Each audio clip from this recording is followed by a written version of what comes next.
Hello दोस्तों, आपका agriculture study BK में स्वागत है। तो ये वीडियो होने वाली है आपके यूपी एजी टीए की। और ये वीडियो जो है हमारी मृदा एवं जल प्रबंधन की चौथी वीडियो है। इससे पहले हमने 3 वीडियो करा दिए हैं।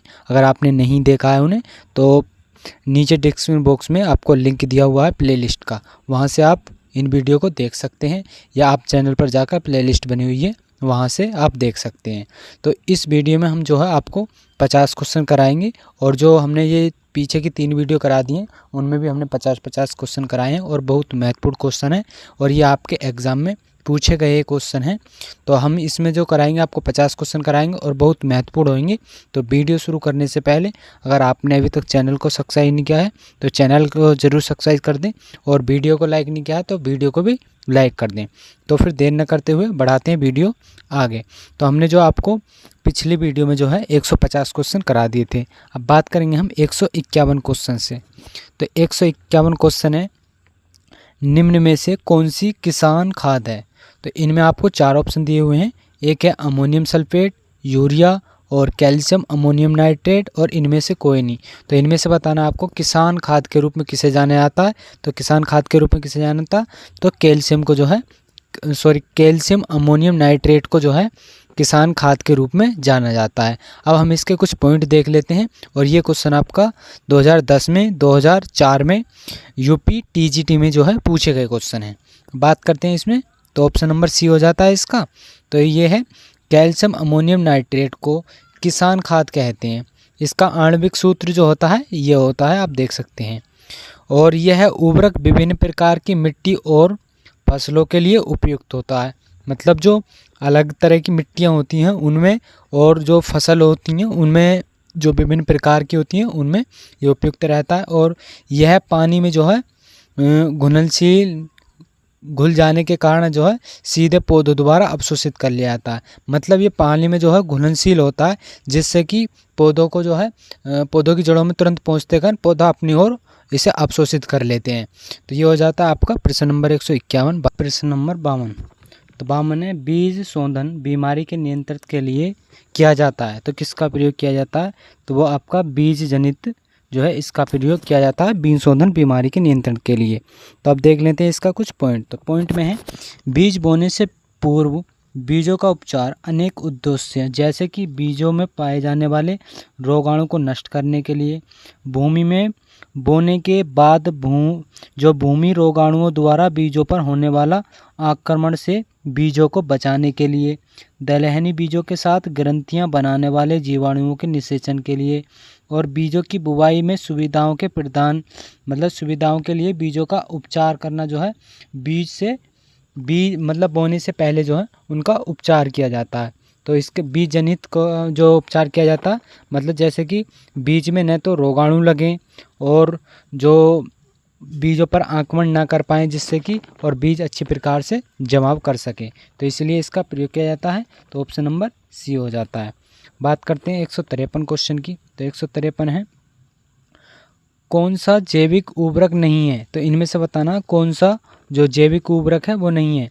तो है मल्टीफ्लेक्स जो है वो उर्वरक नहीं है जैविक, और PSB ये भी है, और वर्मी कंपोस्ट ये भी जैविक उर्वरक हो जाता है, और NADF भी जो है जैविक उर्वरक हो जाता है। तो इसका ऑप्शन नंबर ए सही है। तो देख लेते हैं इसके कुछ पॉइंट। तो ऐसे जीवाणु समृद्ध जिसमें जीवाणुओं की जीवित कोशिकाएं होती हैं, जब प्रयोग में लाए जाते हैं तब अपनी शक्ति से वातावरणीय नाइट्रोजन और भूमि में स्थित फास्फोरस को पौधे के लिए उपलब्ध कराने का कार्य करते हैं, जैव उर्वरक कहलाते हैं। मतलब ये ऐसे जीवाणु समृद्ध होते हैं जो कि जीवाणुओं की जीवित कोशिकाएं और उनमें जो है प्रयोग कर लेते हैं, उसके बाद जो अपनी शक्ति से वातावरणीय नाइट्रोजन और भूमि में जो है स्थित फास्फोरस को जो है पौधे में उपलब्ध करा देते हैं। तो इनके लिए जैव उर्वरक कहा जाता है, जैसे कि नीले हरित शैवाल या एजोला हो सकते हैं ये। तो ऑप्शन नंबर इसका ए सही हो जाता है। बात करते हैं आगे। और कुछ इसमें ऑप्शन और भी हैं, जैसे एजेटोबैक्टर या राइजोस्पेरिलम, राइबोजियम हो जाता है, वर्मी कंपोस्ट हो जाता है, पीएसबी इसका हो जाता है, फास्फोरस घुलनशील जीवाणु जैसे नेडएफ हो जाता है। तो ये जो है जैव उर्वरक के उदाहरण हो जाते हैं। अब आगे बात करते हैं 154 क्वेश्चन की। तो 154 है कि पादप जोड़ी की वृद्धि में कौन सा पोषक तत्व सहायक होता है। तो जो पादप जड़ों की जो वृद्धि होती है उसमें कौन सा जो पोषक तत्व है वो सहायक होता है, तो वो होता है आपका फास्फोरस। मतलब जड़ों की वृद्धि के लिए फास्फोरस का प्रयोग किया जाता है। तो ये हो जाता है ऑप्शन नंबर ए इसका सही है। तो फास्फोरस एक ऐसा मात्र तत्व है जिसकी कमी से पौधा अपना जीवन चक्र पूरा नहीं कर सकता और इसलिए फास्फोरस को जीवन की कुंजी कहा जाता है। तो फास्फोरस को जो है जीवन की कुंजी भी कहा जाता है। और फास्फोरस सतह के नीचे अर्थात जड़ों के विकास के संबंधित होता है और इसकी ऊपर जो उपस्थिति जड़ पर गांठों का निर्माण तथा राइबोजियम की क्रियाशीलताओं को बढ़ाता है। यह प्रजनन क्रियाओं के लिए भी आवश्यक होता है। और स्वस्थ पौधे में फास्फोरस की मात्रा जो होती है वो कितनी होती है, 0.1 से और 0.4 जो है इसकी फास्फोरस की मात्रा होती है। तो ये क्या क्या करता है, मतलब जो पौधे की जड़ों में ये वृद्धि करने का कार्य करता है फास्फोरस। तो अब इसका जो ऑप्शन है वो ए हो जाता है। बात करते हैं आगे प्रश्न नंबर 155 की। तो 155 है कि डिनाइट्रिफिकेशन का अंतिम उत्पाद क्या है। तो वो हो जाता है आपका नाइट्रोजन। ऑप्शन नंबर इसका सी सही हो जाता है। तो इसमें हो जाता है जल क्रांति की दशा में नाइट्रोजन और नाइट्राइट्स का जो अवयवी दशाओं में विघटन होता है, जिसके फलस्वरूप नाइट्रोजन और नाइट्रस ऑक्साइड गैस का निर्माण होता है। इस क्रियाओं को विनाइट्रीकरण कहते हैं।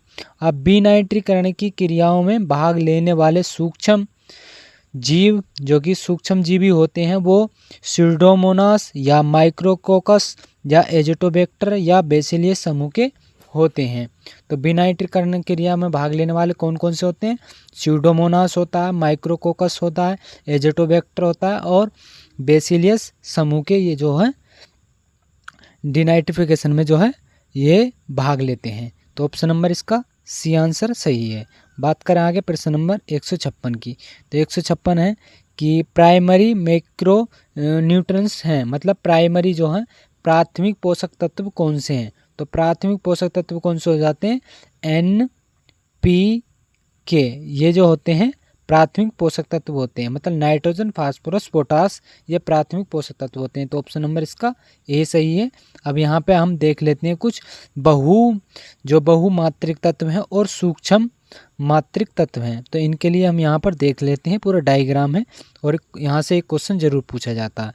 तो हवा तथा पानी से प्राप्त होने वाले इधर दिए हुए हैं, भूमि से प्राप्त होने वाले पोषक तत्व और भूमि से प्राप्त होने वाले इधर दे दिए सूक्ष्म मात्रिक तत्व जो हैं। तो इनमें कार्बन हो जाता है। तो कार्बन प्राथमिक पोषक तत्व है और इसमें जो है द्वितीयक पोषक तत्व और जस्ता। तो इसमें हाइड्रोजन में कौन कौन हो जाता है, नाइट्रोजन, कैल्शियम, तांबा। तो भूमि से प्राप्त क्या होता है इधर, तांबा, जस्ता, क्लोरीन और मैग्नीशियम और आर्गेन। अब इधर हवा से क्या क्या प्राप्त होता है, कार्बन, हाइड्रोजन, ऑक्सीजन। अब भूमि से जो प्राप्त होने वाले प्राथमिक पोषक तत्व, द्वितीय पोषक तत्व, एक नाइट्रोजन हो जाता है, कैल्शियम हो जाता है, फास्फोरस, पोटास, मैग्नीशियम, सल्फर। तो ये भूमि से प्राप्त हो जाते हैं। तो इस तरह से जो है यहाँ पर हो जाते हैं ये बहुमात्रिक तत्व और सूक्ष्म मात्रिक तत्व। और यहाँ से और भी हैं नीचे जो कि भूमि से प्राप्त होते हैं, मोल्डिवेडम, बोरान, निकेल, ये सब भूमि से प्राप्त होते हैं। बात करते हैं प्रश्न नंबर 157 की। 157 है किस पौधे की जड़ों की वृद्धि, मतलब किसी पौधे की जड़ों की वृद्धि में कौन सा पोषक तत्व सहायक होता है। तो उसके लिए कौन सा होता, तो अभी हमने पीछे बताया था आपको। तो फास्फोरस, जड़ों की वृद्धि के लिए फास्फोरस का प्रयोग किया जाता है। तो ऑप्शन नंबर इसका सी सही हो जाता है। तो पौधे में फास्फोरस के मुख्य कार्य क्या हैं, 1 नंबर 1 जड़ों की वृद्धि करते हैं, कोशिका का विभाजन करते हैं। तीसरा है फलों व फूलों के विकास के लिए तथा फसल शीघ्र पकाने के लिए ज़रूरी हैं। मतलब फूल हैं या फल हैं उनके विकास के लिए भी और फलों को शीघ्र पकाने के लिए भी फास्फोरस का इस्तेमाल किया जाता है। पौधे की वृद्धि व उपज में भी सहायक होते हैं, मतलब ये उपज में वृद्धि करते हैं और पौधे की वृद्धि में भी। तो ये फास्फोरस के जो है कार्य हो जाते हैं कुछ। बात करते हैं 158 क्वेश्चन की। तो 158 क्वेश्चन हो जाता है, दलहनी फसल जो वातावरणीय नाइट्रोजन को आसानी से स्थिरित नहीं कर सकता, तो वो कौन सी फसल है? तो वो आपका जो हो जाता है राजमा। राजमा जो होता है वो वातावरणीय नाइट्रोजन को आसानी से स्थिरित नहीं कर पाता है। तो इसमें जो हो जाता है, राजमा एक ऐसी दलहनी फसल है जिसकी जड़ों में राइबोसोम ग्रंथियां न होने के कारण तो इसमें जो है नाइट्रोजन की जो होती है वो अत्यधिक मात्राओं में आवश्यकता होती है। तो राजमा में जो होता है वो राइबोसोम ग्रंथि नहीं होती है, उसके कारण नाइट्रोजन में जो है अतिरिक्त मात्रा आवश्यक होती है इसके लिए। तो ऑप्शन नंबर इसका डी आंसर सही है। बात करें 159 क्वेश्चन की। तो यह हरी खाद के लिए प्रयुक्त फसल कौन सी है? तो एक दलीय या द्विदलीय या तिलहनदलीय, इनमें से कोई नहीं।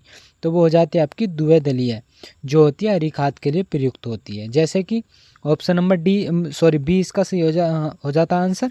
तो हरी खाद के लिए द्विबीजपत्रीय दलहनी फसलों का प्रयोग करते हैं। हरी खाद के रूप में मुख्यतः सनही, ढैंचा, मूंग, उड़द, ज्वार आदि फसलों का प्रयोग करते हैं। इन्हें मिट्टी में जोतकर मिला देते हैं और हरी खाद में 15 से 30 किलोग्राम नाइट्रोजन भूमि से प्राप्त हो जाती है। मतलब हरी खाद का प्रयोग किस किस में कौन कौन सी किया जाता है? सनई का, ढैंचा का, मूंग का, उड़द का, ज्वार का। तो हरी खाद के रूप में इनका प्रयोग करते हैं। और हरी खाद में जो 15 से 30 किलोग्राम नाइट्रोजन भूमि में स्थित रहती है। आपसे क्वेश्चन यहाँ से पूछा जा सकता है कि 15 से 30 किलोग्राम नाइट्रोजन भूमि में स्थित होती है। यहाँ से क्वेश्चन एक पूछा जाएगा कि जो भूमि में हरी खाद के रूप में जो नाइट्रोजन की मात्रा होती है वो कितनी होती है? तो 15 से 30 किलोग्राम होती है। अब बात करते हैं प्रश्न नंबर 60 की। तो 60 हो जाता है, फूल गोभी में बंटिंग किसकी कमी से होती है? तो बंटिंग जो होती है वो किसकी कमी से होती है? तो सबको पता होगा कि नाइट्रोजन की कमी से जो है फूल गोभी में बंटिंग होती है। ऑप्शन नंबर इसका बी सही है। तो फूल गोभी में बंटिंग का मुख्य कारण नाइट्रोजन की कमी है। दूसरा कारण देर से रोपाई या अधिक दिनों की पौध भी हो सकती है। तो इसमें जो है एक सबसे पहले तो नाइट्रोजन की कमी हो जाएगी, उसके बाद दूसरा कारण हो सकता है कि रोपाई देर से की गई हो, तीसरा हो सकता है कि मतलब अधिक दिन की पौध होगी हो। तो इस कारण भी इसमें जो है बंटिंग की कमी देखी जा सकती है। इस रोग में पौधों पर गोभी के छोटे छोटे फल लग जाते हैं। मतलब इस रोग में जो है जो ये रोग होता है, इस रोग में छोटे छोटे फल लगते हैं पौधे पर। तो ऑप्शन नंबर इसका बी आंसर सही है। बात करें आगे 161 क्वेश्चन की। तो 161 है कि देश में वर्मी कंपोस्ट बनाने की तकनीक सर्वप्रथम किसने दी थी? तो सर्वप्रथम किसने दी थी? तो वो दी थी आपको डॉक्टर सुल्तान अहमद इस्माइल ने। किसने? ऑप्शन नंबर ए सही है, डॉक्टर सुल्तान अहमद इस्माइल ने वर्मी कंपोस्ट की सर्वप्रथम तकनीकी का प्रयोग किया था। तो ऑप्शन नंबर ए सही है। तो इसमें जो है भारत में सर्वप्रथम वर्मी कंपोस्ट तकनीकी जो है डॉक्टर सुल्तान अहमद इस्माइल ने IRSBB में विकसित की थी। तो डॉक्टर जो इस्माइल थे वो institute for research in soil जो कि बायोलॉजिकल एंड बायोटेक्नोलॉजी के डायरेक्टर थे। तो ये कहाँ के डायरेक्टर थे? तो ये संस्था जो है इसके डायरेक्टर थे। आपसे जो है इसकी फुल फॉर्म भी पूछी जा सकती है। तो फुल फॉर्म क्या है इसकी? तो institute for research in soil biology and biotechnology जो है इसकी फुल फॉर्म हो जाती है। तो ऑप्शन नंबर इसका ए आंसर सही है। बात करते हैं 162 की। तो 162 हो जाता है, मृदा द्वारा पौधों को उसके सभी आवश्यक पोषकों को प्राय अवस्था में उपलब्ध कराने की क्षमता कहा जाता है। मतलब उसकी क्षमता को क्या कहा जाता है? तो उसकी क्षमता को कहा जाता है मृदा उर्वरता। ऑप्शन नंबर बी सही है इसका। तो मृदा उचित अनुपात एवं भरपूर मात्रा में पोषक तत्वों की अनेक प्राप्य रूप से आपूर्ति करने का आनुवांशिक गुण मृदा उर्वरता कहलाता है। तो क्या कहलाता है? मतलब उनके प्राप्त रूप से आपूर्ति करने की जो आनुवांशिक गुण है उसी को जो है उर्वरता कहते हैं। तो एक निश्चित प्रबंधन के तहत मृदा में फसल उत्पादन की क्षमता मृदा उर्वरता कहलाती है, जिसे उत्पाद में व्यक्त किया जाता है, मतलब इल्ड मतलब उपज में उसे व्यक्त किया जाता है। बात करते हैं आगे प्रश्न नंबर 163 की। हिंडेन हंगर्स का संबंध किससे है? तो हिंडेन हंगर का संबंध किससे हो जाता है? वो तत्वों की कमी से जो है इसका संबंध हो जाता है। तो आपसे एग्जाम में पूछा जाएगा और क्वेश्चन आया हुआ है कि हिंडन हंगर का संबंध किससे होता है? तो तत्वों की कमी से होता है। तो किस प्रकार होता है? तो यहाँ पर हम देख लेते हैं। जब कोई तत्व पौधों में पर्याप्त मात्रा में उपस्थित नहीं होता, पौधे की वृद्धि निश्चित ही प्रभावित हो जाती है। पौधा कुछ समय तक किसी पोषक तत्व की कमी के लक्षण नहीं प्रकट करता, लेकिन वृद्धि निसंदेह प्रभावित होती है। तो इस स्थिति को जो है हिंडन हंगर कहा जाता है। तो इसमें जो है जो वृद्धि होती है वो निसंदेह प्रभावित हो जाती है, जिससे कि इसके लिए हिंडन हंगर बोला जाता है। तो ऑप्शन इसका बी आंसर सही है। बात करते हैं 64 की। 164 तय हो जाता है, निम्नलिखित में से कौन सी हरी खाद बायो फर्टिलाइजर के अंतर्गत आती है? तो जो खाद आती है बायो फर्टिलाइजर के अंतर्गत कौन सी खाद आती है इनमें से? तो 4 ऑप्शन है, इनमें से बताना है। तो वो ब्लू ग्रीन एलगी खाद जो है ये आपकी बायो फर्टिलाइजर के अंतर्गत आती है। तो बायो फर्टिलाइजर के उपयोग देख लेते हैं। राइबोजियम दलहनी फसलों में, नीले हरित शैवाल जो कि ब्लू ग्रीन एलगी खाद धान में प्रयोग की जाती है, यह धानों में मिलती है। ये अन्य एजेटोबैक्टर, एजोस्पाइरिलियम व फास्फेट घोलक इत्यादि जैव उर्वरक के रूप में जो है प्रयोग किए जाते हैं। तो 164 का डी आंसर सही है। बात करते हैं हम आगे अब 165 की। तो 165 हो जाता है कि किसी एक की अनुपस्थिति में पर्णरहित नहीं बनता। तो क्या नहीं बनता किसी एक की उपस्थिति में? तो वो मैग्नीशियम की उपस्थिति में जो है पर्णरहित नहीं बनते हैं। तो इसमें देख लेते हैं हम ऑप्शन नंबर इसका सी सही है। तो मैग्नीशियम पौधों में पाए जाने वाले क्लोरोफिल का एक भाग है। तो जो मैग्नीशियम पौधों में पाया जाता है वो एक क्लोरोफिल का भाग है, और इसकी कमी के कारण पौधों का रंग पीला हो जाता है। रंग कैसा हो जाता है? पीला। और पौधे जो है भोजन बनाने में असमर्थ हो जाते हैं। पौधे जो है अपना भोजन बनाने में असमर्थ हो जाते हैं। तो ऑप्शन नंबर इसका सी आंसर सही है। बात करते हैं 166 की। तो ये है गन्ना में ब्लाइट बीमारी लगती है। तो किसके कारण लगती है? किसके द्वारा लगती है गन्ने में ब्लाइट बीमारी? तो ये लगती है आपकी मैग्नीशियम की कमी से जो है गन्ने में ब्लाइट बीमारी लगती है। तो बात करें इसमें, गन्ने में मैग्नीशियम की कमी से पत्तियों का शीर्ष भाग हरा रहता है जबकि आधार सूख जाता है। तो जो मैग्नीशियम होता है इसकी कमी से जो है पौधे की जो पत्तियां होती हैं वो शीर्ष भाग तो हरा रहता है, लेकिन उसका आधार जो नीचे का भाग होता है वो सूख जाता है। तो पत्तियों पर धब्बे बन जाते हैं।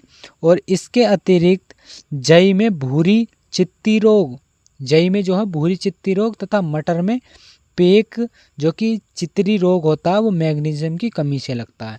तो यहाँ से आपके 3 क्वेश्चन बन जाते हैं कि जो जई में भूरी चित्ती रोग होता है वो किसके कारण होता है? तो मैग्नीशियम की कमी से।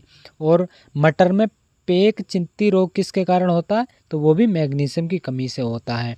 और गन्ने में ब्लाइट बीमारी रोग किससे होता है? तो वो भी मैग्नीशियम की कमी से हो जाता है। तो ये इम्पोर्टेंट आपका बहुत हो जाता है। तो इस पे जो है आप स्टार लगा लेंगे।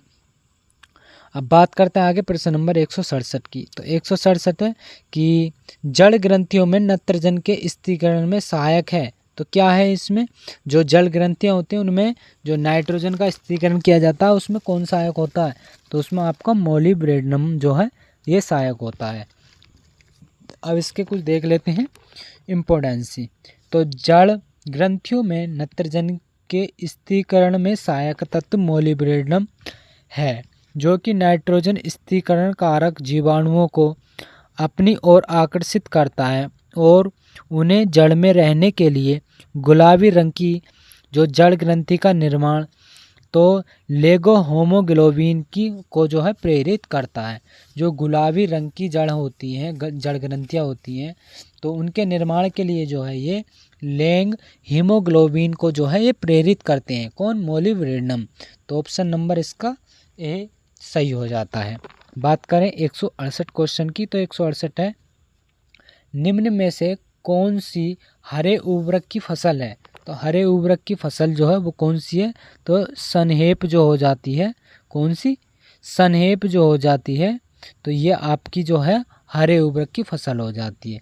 तो निम्न में से सनहेप या पटसन, सनहेप को पटसन भी बोला जाता है, ये हरे उर्वरक की फसल है। हरे उर्वरक की अन्य फसल जैसे ढैंचा, मटर, चना, बरसीम, पटसन, सेंजी, अरहर और अन्य दलहनी फसलें जैसे राजमा को छोड़कर आदि जो होती हैं, ये सब दलहनी मतलब हरे उर्वरक की फसल, मतलब हरी खाद के रूप में इनका प्रयोग किया जाता है। बात करते हैं आगे।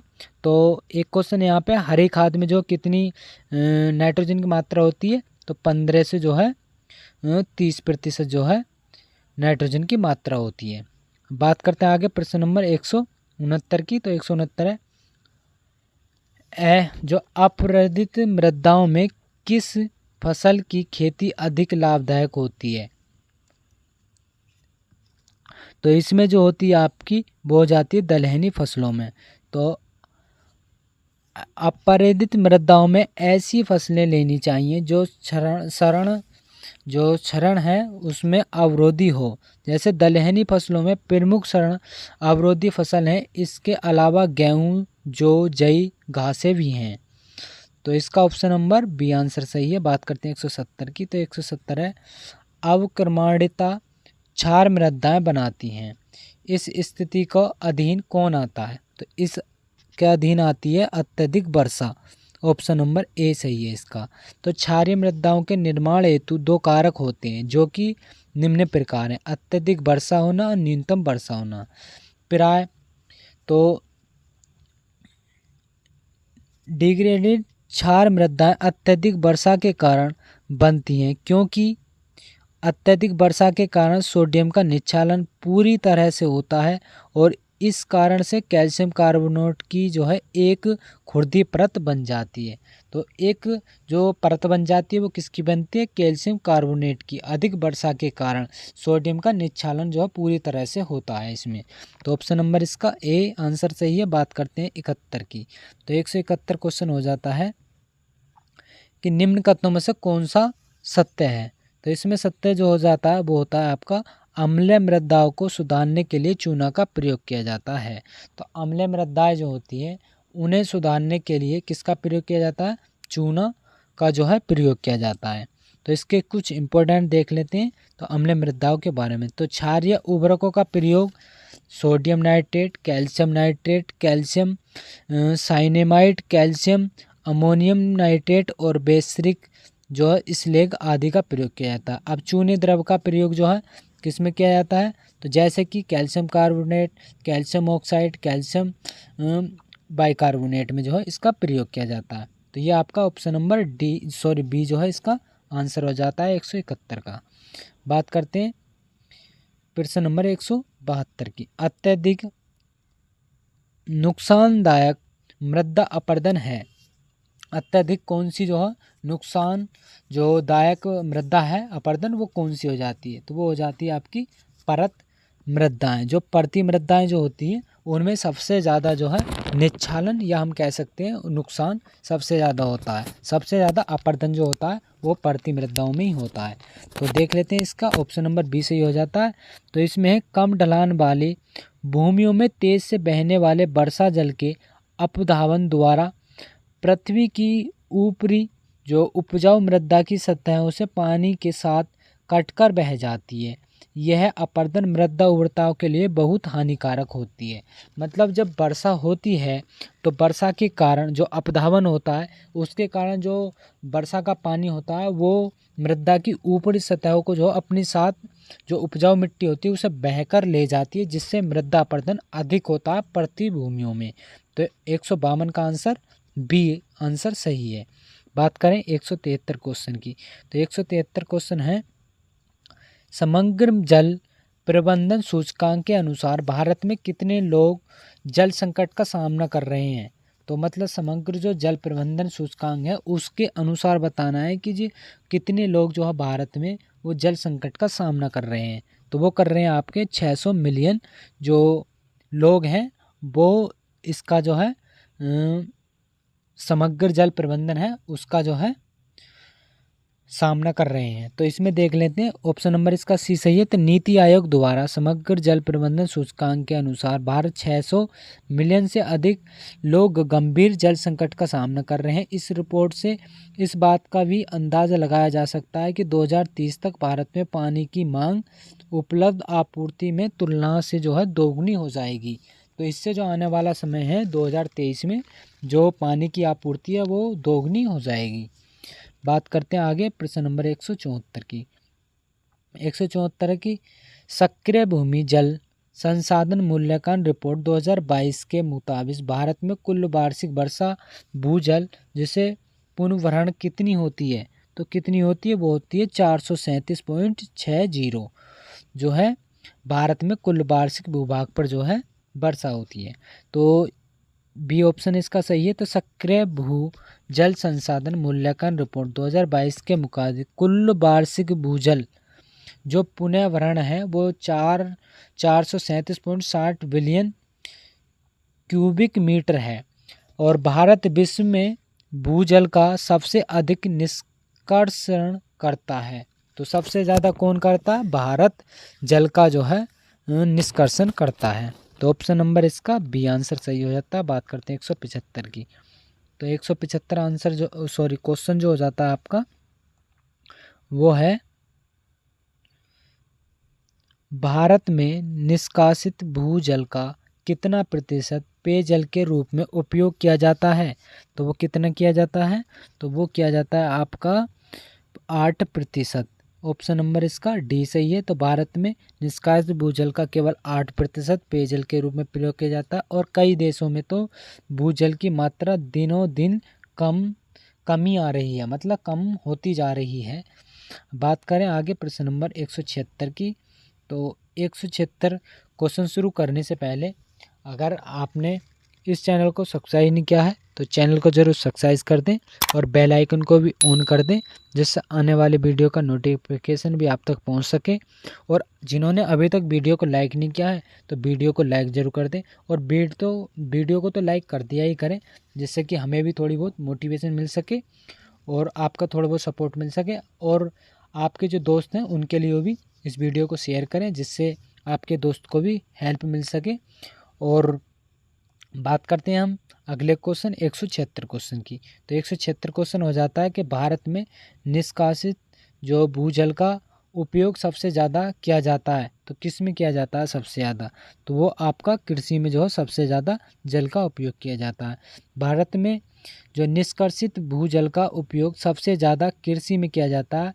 तो कृषि की मुख्य निष्कासित जल का जो है 80% उद्योग और 12% जो है एवं पेयजल के रूप में 8% का प्रयोग किया जाता है।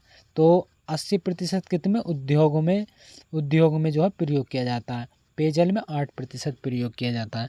तो ऑप्शन नंबर इसका ए आंसर सही है। बात करते हैं 177 की। तो 177 है जल शक्ति अभियान शुरू किया गया था। तो जल शक्ति अभियान 2019 में शुरू किया गया था, ऑप्शन नंबर ए। तो जल की उपलब्धता संरक्षण और गुणवत्ता में सुधार के लिए जो 2019 में जल शक्ति अभियान शुरू किया गया था। तो जल का संकट से जूझ रहे जो कि 256 जिलों में इससे शामिल किया जा सके, मतलब जो 256 जिले थे उनमें जो है पानी की कमी थी जिस कारण उनकी आपूर्ति हो सके, इसलिए जो जल शक्ति अभियान शुरू किया गया था 2019 में। अब बात करते हैं आगे प्रश्न नंबर 178। केंद्रीय भूजल प्राधिकरण का गठन किस अधिनियम के अंतर्गत किया गया था। तो किसके अंतर्गत किया है, 1986 अधिनियम के अंतर्गत जो है केंद्रीय भूजल प्राधिकरण का गठन किया गया था। तो ऑप्शन नंबर ए से हो जाता है इसका। तो इसमें देख लेते हैं भूजल विकास और प्रबंधन के विनिमय और नियंत्रण के लिए पर्यावरण संरक्षण अधिनियम 1986 के तहत केंद्रीय भूजल प्राधिकरण का गठन किया गया था। उक्त अधिनियम की धारा 15 से 21 से निहित जो दंडात्मक प्रावधानों का भी सहारा जो है प्राधिकरण अपने उद्देश्य से पूरा करने में लेता है। तो कब 1986 अधिनियम के तहत जो है केंद्रीय भूजल प्राधिकरण का गठन किया गया था। बात करते हैं 179 क्वेश्चन की। अटल भूजल योजना की शुरुआत कब की गई थी? तो अटल भूजल की योजना की शुरुआत कब? तो ये की गई थी दिसंबर 2019 में, ऑप्शन नंबर सी। तो अटल भूजल की जो आधारित योजना है वो शुभारंभ प्रधानमंत्री श्री नरेंद्र मोदी द्वारा 25 दिसंबर 2019 को जो है शुरू की गई थी। 6,000 करोड़ रुपए की जो है इस योजना में 50% फंड विश्व बैंक का और 50% जो है भारत सरकार द्वारा कराएगी। इस योजना के उद्देश्य भूजल की कमी से जूझ रहे क्षेत्र जो बेहतर भूजल का प्रबंध करना है। मतलब 50% विश्व बैंक की तरफ से था और 50% सरकार की तरफ से। तो टोटल जो है इसमें 6,000 करोड़ का जो है योजना में लिए गए थे, जो कि जो योजना शुरू की गई थी 25 दिसंबर 2019 को। और इसका उद्देश्य था जो कि पानी की कमी से जो है जो राज्य या क्षेत्र पानी से जूझ रहा था उसको भूजल प्रबंध करना था। बात करते हैं आगे प्रश्न नंबर 180 की। तो 180 है, राष्ट्रीय जल पुरस्कार किस मंत्रालय द्वारा दिया जाता है? तो राष्ट्रीय जल पुरस्कार किस मंत्रालय के द्वारा दिया था? तो आपको जल शक्ति मंत्रालय के द्वारा जो है इसे पुरस्कार दिया जाता है। अब इसके देख लेते हैं थोड़ा सा इसमें इसके पॉइंट। तो राष्ट्रीय जल पुरस्कार जल शक्ति मंत्रालय द्वारा 2018 में शुरू किया गया था। इसका उद्देश्य जल समृद्ध भारत के दृष्टिकोण से प्राप्त करने के लिए राज्य, जिले, व्यक्तियों और संसाधनों, संगठनों आदि द्वारा किए गए प्रयासों को पहचानने और उन्हें प्रोत्साहित करना जो है इनका उद्देश्य था। बात करते हैं आगे प्रश्न नंबर 181। तो ये है, ग्रामीण क्षेत्रों में जल संकट दूर करने के लिए प्रत्येक जिले में कितने अमृत सरोवर निर्माण करने की योजना है? तो एक बार क्वेश्चन और पढ़ लेते हैं, इससे इम्पोर्टेंट क्वेश्चन हो जाता है। तो ग्रामीण क्षेत्रों में जल संकट दूर करने के लिए प्रत्येक जिले में कितने अमृत सरोवर निर्माण करने की योजना है? तो कितनी हो जाती है? 75। तो 75 जो है आपका जिले हो जाते हैं, इनमें अमृत सरोवर निर्माण करने की योजना हो जाती है। तो ऑप्शन नंबर ए इसका सही है। तो ग्रामीण क्षेत्रों में जल संकट दूर करने के लिए भारत के प्रत्येक जिले में कम से कम 75 अमृत सरोवर के निर्माण के लिए 24 अप्रैल 2022 में जो अमृत सरोवर मिशन का शुभारंभ किया गया था। 15 अगस्त 2023 में इसे मिशन का जो लक्ष्य था 50,000 अमृत सरोवर का निर्माण करना था। तो 2023 में जो है 15 अगस्त 2023 को कितना था? 50,000 अमृत सरोवर जो निर्माण करने का उद्देश्य रखा गया था।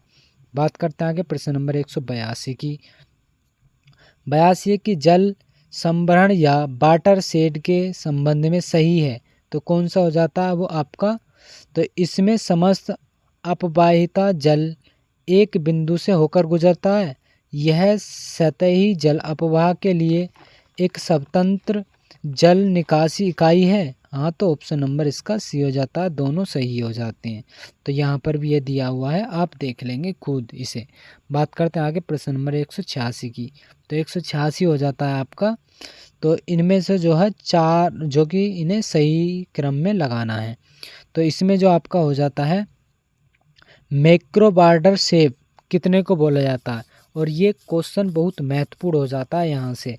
तो इसमें जो मैक्रो वाटर शेड कितने हेक्टेयर को बोला जाता है? तो इसे बोला जाता है आपके 50,000 हेक्टेयर को जो है आपके मैक्रो वाटर शेड बोला जाता है। और सब वाटर शेड कितने को बोला जाता है? तो सब वाटर शेड बोला जाता है 10,000 से 50,000 हेक्टेयर को जो है आपका इसे बोला जाता है सब वाटर शेड। और मिली वाटर शेड कितने को बोला जाता है? तो मिली वाटर शेड बोला जाता है 1,000 से 10,000 हेक्टेयर के लिए। और माइक्रो वाटर शेड मतलब छोटा 100 से 1000 हेक्टेयर के लिए जो है आपका बोला जाता है मिनी मतलब माइक्रो वाटर शेड। तो इसका ऑप्शन नंबर सी इसका आंसर हो जाता है। अब देख लेते हैं कुछ आगे। तो आगे इसी तरह से दिए हुए हैं, आप यहाँ से देख लेंगे। माइक्रो 50,000 से अधिक हेक्टेयर, सब वाटर शेड 10,000 से 50,000 हेक्टेयर, मिली वाटर शेड 10,000 से 10,000 हेक्टेयर, माइक्रो 100 से 1,000 हेक्टेयर।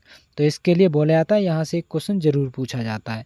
बात करते हैं प्रश्न नंबर 184 की। तो 184, वाटर शेड प्रबंधन का सही उद्देश्य नहीं है। तो कौन सा सही उद्देश्य नहीं है? संसाधनों का अति शोषण जो है ये आपका वाटर शेड प्रबंधन का उद्देश्य नहीं हो जाता है। तो मिट्टी और जल संरक्षण ये वाटर शेड प्रबंधन के उद्देश्य हो जाते हैं। वन्यजीव संरक्षण, प्रदूषण नियंत्रण, ये सारे हो जाते हैं। अब देख लेते हैं इसके ऑप्शन में कुछ। संसाधनों का अतिशोषण वाटर शेड प्रबंधन का उद्देश्य नहीं है।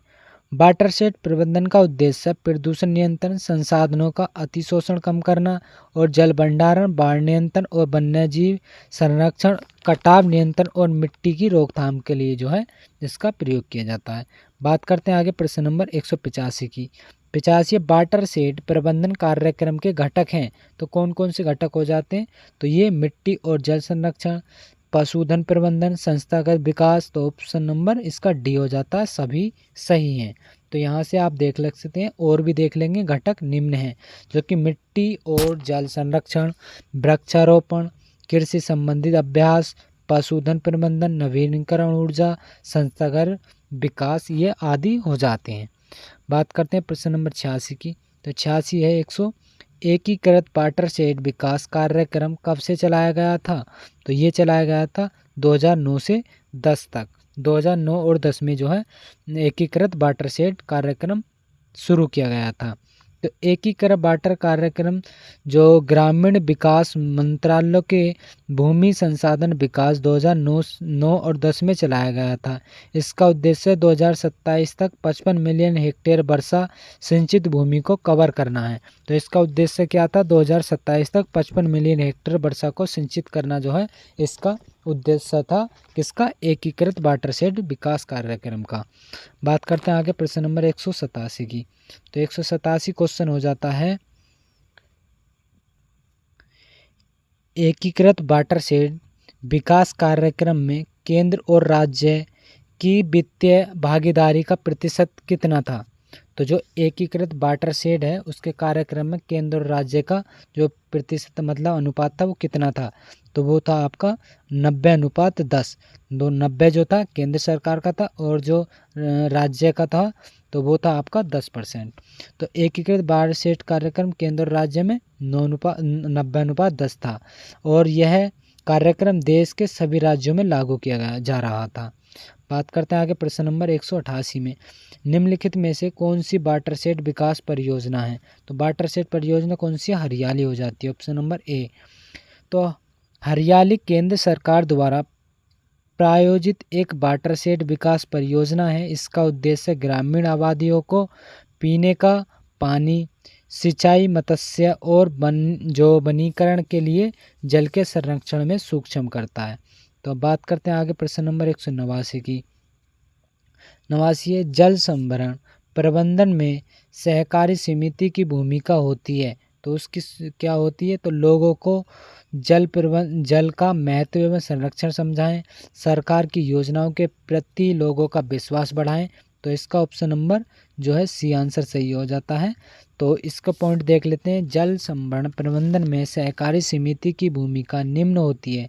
क्षेत्रीय स्तर पर जल संचयन के लिए लोगों को प्रोत्साहित करना, लोगों को जल के महत्व एवं संरक्षण के बारे में जागरूकता करना, सरकार की योजनाओं के प्रति लोगों को विश्वास बढ़ाना आदि इनके कार्य होते हैं। तो 189 का आंसर सी हो जाता है। बात करते हैं 190 क्वेश्चन की।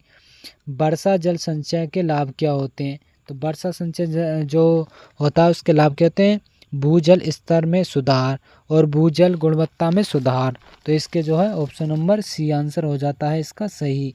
तो बात करते हैं आगे। वर्षा जल संचय के निम्न लाभ हैं।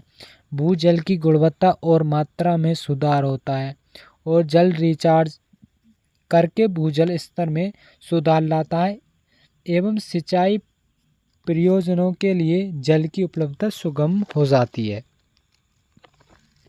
बात करते हैं 191 क्वेश्चन की। 191 की हमारे देश में वर्षा जल संचय के लिए पारंपरिक रूप से उपयोग की जाने वाली संरचना कौन सी हो जाती है? तो सबसे ज़्यादा किसका? तो बारबांडी हो जाती है। ऑप्शन नंबर इसका सी सही है। तो हमारे देश में वर्षा जल संचय के लिए पारंपरिक रूप से उपयोग की जाने वाली विधि कौन सी है? बावड़ी। और यह लंबी सीढ़ियों वाले तालाब होते हैं जो पानी को रोकने और उसे संग्रहित करने में मदद करते हैं। इस तालाब का उपयोग लंबे समय से जो है सिंचाई टैंक के रूप में किया जाता है। तो किस विधि का जो है लंबे समय तक तालाबों में जो है सिंचाई टैंक के रूप में किया जाता है? तो वो बावड़ी का जो है प्रयोग किया जाता है। बात करते हैं 192 क्वेश्चन की। तो 192 क्वेश्चन है, भूजल स्तर में गिरावट का मुख्य कारण क्या है? तो भूजल स्तर में जो गिरावट का कारण है वो क्या हो जाता है? तो सिंचाई के लिए ट्यूबवेलों का अधिक उपयोग करना जो है भूजल में गिरावट का जो है मुख्य कारण है। तो ऑप्शन नंबर इसका सी आंसर सही है। तो भूजल स्तर में गिरावट का मुख्य कारण सिंचाई के लिए ट्यूबवेल का अधिक उपयोग किया जाना है। लोग भूजल के रिचार्ज होने की क्षमता से अधिक तेजी से पानी निकाल रहे हैं और जिसके परिणाम स्वरूप भूजल स्तर में तेजी से गिरावट आ रही है। तो ऑप्शन नंबर इसका सी आंसर सही है। बात करते हैं 193 की। तो 193 जल निकासी अवसंरचना के महत्वपूर्ण घटक हैं। तो कौन से घटक हो जाते हैं? तो बरसात का पानी हो जाता है, सिंचाई की पानी हो जाती है, सिंचाई का पानी, तो इसका हो जाता है ए और बी दोनों, ऑप्शन नंबर सी। तो ये है जल निकासी भौतिक अवसंरचना का महत्वपूर्ण घटक है जिनमें भूमि के अधिशेष बरसात तथा सिंचाई के पानी में निकालना एक निपटान करना शामिल है। इसके दो पहलुओं जो कि पहला बाढ़ से सुरक्षा तथा दूसरा बरसाती पानी से निकालना आदि हो जाते हैं। तो इसके दो पहलू में पहला है बाढ़ से सुरक्षा, दूसरा बरसाती पानियों को निकालना। बात करते हैं आगे प्रश्न नंबर 194 की। 194 की जल निकासी का स्वरूप निर्माण करता है। तो जल निकासी का जो स्वरूप है वो निर्माण कौन करता है? तो वो करता है आपका भूमि का ढाल पर और स्थलाकृति मौजूद चट्टानों के प्रकार। ऑप्शन नंबर डी इसका सही होता है। चारों जो हैं इसके जल निकासी के स्वरूप पर निर्भर करते हैं। तो विभिन्न प्रकार के जल निकासी स्वरूप भूमि की ढलान, इसकी स्थलाकृति और क्षेत्र में मौजूद चट्टानों के प्रकार पर जो है निर्भर करते हैं ये। तो इसका ऑप्शन डी आंसर सही है। बात करते हैं 195 की। तो 195 है कि जो फसलों उत्पादन हेतु खेत से अतिरिक्त जल का निकास क्यों आवश्यक है? तो फसलों उत्पादन हेतु खेत से जो अतिरिक्त जल का निकास है वो किस लिए हो जाता है? तो मृदा में उचित दशा बनाए रखने के लिए जो है इसका प्रयोग करते हैं, इसलिए आवश्यक हो जाता है। तो ये ऑप्शन नंबर ए से जो हो जाता है। फसलों उत्पादन हेतु खेत में अतिरिक्त जल का निकास आवश्यक है ताकि मृदा में उचित दशा बनी रहे और इसे कृषि जल निकास भी कहा जाता है। मतलब मृदा में उचित दशा बनी रहेगी तो उससे जो है कृषि जल का जो है निकास भी बोल देते हैं। बात करते हैं 196 क्वेश्चन की। जल निकास मुख्यतः कितने प्रकार का होता है? तो जल निकास जो होता है वो दो प्रकार का होता है। तो जल निकास दो प्रकार का कौन कौन सा होता है देख लेते हैं। जल निकास दो प्रकार का होता है, एक सतही जल निकास, एक अपसतही जल निकास। तो सतही जल निकास से जो है उचित दूरी व गहराई पर गड्ढा खोदकर अधिक जल का निकास किया जाता है। यह विधि भारत में सर्वोत्तम प्रचलित है। और अपसतही जल निकास का मुख्य उद्देश्य भूमि से नीचे उपस्थित जल को जड़ प्रदेश से नीचे निकाला जाता है।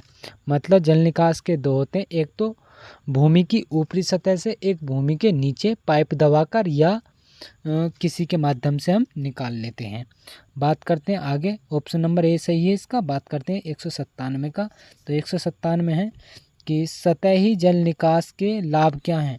तो तो सतही जल निकास के लाभ जो हो जाते हैं, सतही जल निकास आसान होता है, इससे अधिक ढाल की जो ज़रूरत होती है वो नहीं होती है।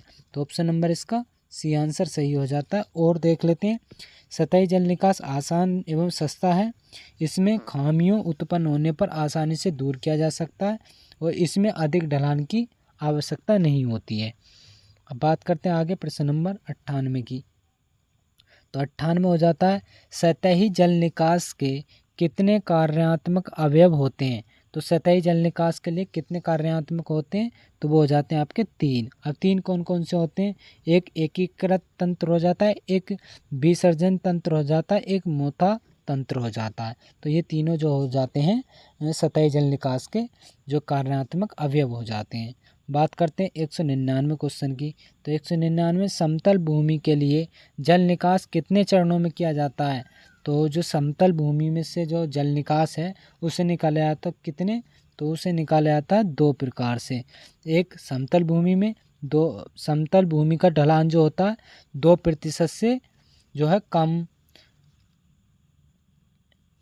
के लिए जो है 2 चरण होते हैं। एक स्थलाकृति सुधार विधि, यह भूमि को एक निश्चित क्रम में ढाल के आकार में बनाने की विधि है। दूसरी वजह है क्षेत्र निकासी जो है नली विधि हो जाती है। बात करते हैं आगे प्रश्न नंबर 200 की। तो 200 क्वेश्चन हो जाता है आपका, जो 200 क्वेश्चन है, तो क्षेत्र निकास नली विधि कितने प्रकार की होती है। तो क्षेत्र जो होती है वो 4 प्रकार की होती है। तो 4 प्रकार की जो है क्षेत्र विधि होती है। एक बिल्डिंग सिस्टम होती है, एक पॉलिड फील्ड और डिसीज सिस्टम होती है, एक पैराइड ओपन फील्ड सिस्टम जो डिरेस सिस्टम होती है, एक broad bed and furrow system होती है, फ्यूरो सिस्टम होती है। तो ये आपकी 4 विधि जो है क्षेत्र नली द्वारा हो जाती हैं। तो यहाँ पर जो हमने आपको 200 क्वेश्चन करा दिए हैं इस वीडियो में। तो इस वीडियो में तो हमने आपको 50 क्वेश्चन कराए हैं। जो इससे पहले की जो 3 वीडियो थी उनमें हमने आपको एक वीडियो हमने 50 क्वेश्चन कराए हैं। हमने 4 वीडियो करा दिए आपको। तो 4 वीडियो में हमने एक में 50 कराए, तो ये आपके जो है 200 क्वेश्चन यहाँ पर हो जाते हैं। तो इससे अगली वाली वीडियो में जो हम आपको 50 क्वेश्चन और कराएंगे, या 50 से थोड़े बहुत कम भी हो सकते हैं, लेकिन 50 क्वेश्चन हम करेंगे कि 50 क्वेश्चन ही कराए जाएँ आपको। तो ये जो है यहाँ पर 50 क्वेश्चन हो जाएंगे और ये क्वेश्चन बहुत महत्वपूर्ण होंगे। अगर आपने इनसे पहले की वीडियो नहीं देखा है तो उन वीडियो को देख लें और चैनल को सब्सक्राइब कर लें, जिससे आपको और भी हेल्प मिल सके। और जिन्होंने वीडियो को लाइक नहीं किया है वो वीडियो को भी लाइक कर दें। तो इसी तरह से हम मिलेंगे अपनी आने वाली अगली नेक्स्ट वीडियो में।